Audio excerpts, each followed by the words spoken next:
Bienvenue sur cette vidéo sur laquelle nous allons parler du risque-reward et de tout ce que ça englobe. Combien de traders, de groupes ou encore de canaux qui vous partagent des trades avec un pourcentage qui dépasse les 90% de trades gagnants qui se disent rentables et pourtant qui ne le sont pas. Les 90% de perdants sur les marchés financiers seraient-ils un mythe? Sur les réseaux sociaux, la réponse est oui. Dans la réalité des choses, certainement que non. Quel est le piège de tous ces pseudo-traders? Comment les éviter? Et comment toi-même optimiser ton trading pour être réellement rentable. Tout d'abord, qu'est-ce que le risque-reward? Le risque-reward, c'est comparer combien tu risques de perdre par rapport à combien tu peux espérer gagner lorsque tu trades. Quand on parle d'un ratio de 1 pour 3, par exemple, et généralement c'est le ratio minimum qu'il va te falloir pour avoir un trading rentable, c'est que tu risques 1 euro pour en gagner 3. Bien entendu, si tu as un risque-reward inférieur, tu peux tout de même être rentable si ton win rate est ultra élevé, mais ce sera un trading compliqué. Pourquoi c'est important? Parce qu'un mauvais risque-reward engendrera un trading non rentable à terme et je vais pouvoir te le prouver. En théorie puis en pratique. Généralement, vous allez peut-être retrouver énormément de bilans avec des personnes qui vous présentent un win rate à 90% ou davantage, avec énormément de trades en positif, et bien entendu cela ne suffit pas pour savoir si ce trader est rentable. Pourquoi?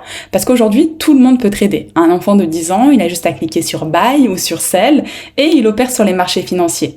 Par contre, lorsqu'on fait un trade à 10 points de take profit contre 300 points de stop loss, bien évidemment le trade ira à un moment donné toucher ces 10 points. C'est statistique. C'est beaucoup plus facile de toucher le TP qui est beaucoup plus proche que le stop loss qui est beaucoup plus lointain. Mais cela ne relève plus de la science du trading, mais de la science de l'aléatoire. Et en quoi c'est dangereux? Il suffit du seul trade qui ne partira pas dans la bonne direction pour effacer tous les gains qui ont été accumulés. Voici un trader non rentable. On a un trade ici où on a 300 points de stop loss pour aller chercher 30 points de take profit. Donc ici on est sur un RR négatif. Pour avoir un RR de 1 sur 1, c'est-à-dire je perds 1 euro pour en gagner 1, il aurait fallu au minimum 300 points de take profit.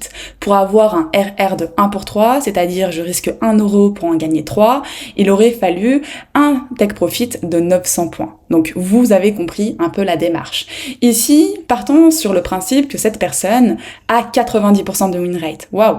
Vous pensez qu'elle fait beaucoup d'argent? Et pourtant non.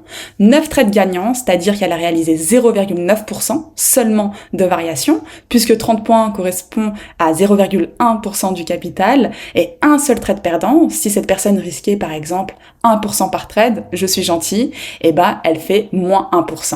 C'est-à-dire que tous les gains qui ont été réalisés, pourtant 9 trades gagnants, sont effacés avec un seul trade perdant, et elle finit sa période en négatif. Ici, on a un trader un peu plus rentable, malgré qu'il ait un très faible win rate, seulement 20%, 8 trades perdants et seulement 2 trades qui sont gagnants, et pourtant, cette personne finit à 5%. Pourquoi? Parce que quand cette personne rentre sur un trade, elle est au minimum sur du 1 pour 3, donc pour 1 euro de perdu, 3 euros de gagné, ou même, des fois, on peut avoir des trades à 1 pour 10 et davantage, vraiment. Donc 1 pour 10, on est sur 1 euro de perdu pour 10 euros de gagné. Donc avec 2 trades seulement, elle a réalisé 13% de variation de son capital, si cette personne risquait également 1% par trade. Avec ses 8 trades perdants, elle en a perdu 8%.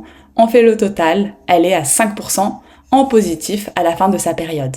Donc comme quoi, même un piètre trader au niveau du win rate peut être un trader rentable si le risque-reward est appliqué. Par exemple, le Nasdaq, qui est sur une structure hyper haussière, personnellement, on l'a acheté à 2 reprises pour aller chercher l'ATH. Donc nous, on s'est placé à l'achat parce que j'attendais qu'on vienne chercher l'extension de Fibonacci. Donc maintenant, une personne, d'accord, alors nous, on s'est placé par exemple à l'achat, allez, on va dire on s'est placé ici. Hop, on met le stop loss en dessous de la structure pour aller chercher au minimum l'ATH, au minimum la TH ou même davantage. Donc voilà, un RR de 4 ou bien même un RR de 8 par exemple, ok? Disons que maintenant, une personne fait un trade de manière totalement aléatoire. Quand je vous dis que tout le monde peut trader, mais ça ne veut pas dire qu'elle aura un trading rentable. Allez, on enlève ce trade et à la place, allez, on va le mettre ici, on fait la même chose mais avec une vente. Donc sur cette vente, on va chercher 30 points de take profit, donc allez, 30 points de take profit, et on va chercher 300 points de SL. Donc effectivement, la personne va faire take profit, ok, super, ça allait dans son sens, mais la seule fois où ça n'ira pas dans son sens, elle se fera exploser. Donc par exemple, allez, on va faire, la personne elle essaye de refaire la même chose ici. Allez, ça a marché une fois, pourquoi pas retenter ici? Parce que la personne peut se dire, comme énormément de débutants, le Nasdaq est hyper haut, c'est le moment de vendre. Et attention, c'est pas parce que c'est haut que c'est le moment de vendre, surtout sur les indices américains et encore plus le Nasdaq. Si vous pensez que c'est haut, sachez que ce n'est jamais assez haut.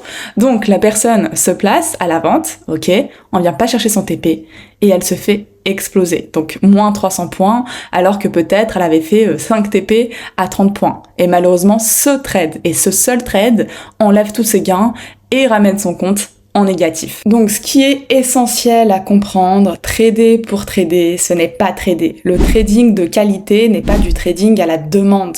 Malheureusement, avec la démocratisation du trading, énormément de groupes voient le jour et beaucoup de personnes envoient énormément de trades, mais comme j'ai pu vous le dire, ce n'est pas des trades de qualité, c'est des trades pour gonfler un bilan. Si vous tradez, vous avez dû le voir par vous-même, quand vous rentrez n'importe comment sur le marché, seulement pour trader, c'est seulement de la chance. Vous n'êtes plus dans du trading, vous voulez faire de l'argent rapidement et malheureusement, le trading et l'augmentation de vos capitaux, c'est plutôt un marathon et ce n'est pas un sprint. Sachez qu'il y a une loi universelle. Si vous l'avez pas encore découvert, vous la découvrirez très bientôt. Tout argent rapide qui a été acquis en dehors des règles sera rendu totalement au marché à un moment donné.